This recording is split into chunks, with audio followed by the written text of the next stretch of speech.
Good day mga lods, ang topic natin ngayon ay patungkol sa three-way switch connection. Let's go!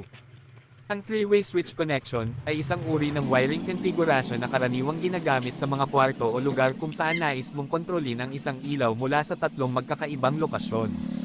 Ito ay karaniwang ginagamit sa mga hallway, hagdan o iba pang mga lugar na kailangang makontrol ang ilaw mula sa tatlong magkakaibang punto. Sa three-way connection, may dalawang switch na ginagamit para kontrolin ang ilaw.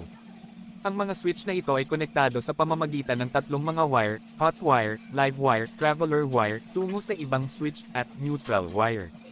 Sa ganitong paraan, maaari mong i-on o i-off ang ilaw mula sa isa sa tatlong lokasyon.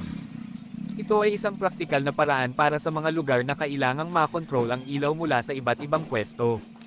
Yun lamang po mga lods, at kung nagustuhan nyo ang topic natin ngayon, huwag kalimutan mag-follow, like, and share, at huwag kalimutan mag-comment kung saan kayo nanonood para alam ko kung saang lugar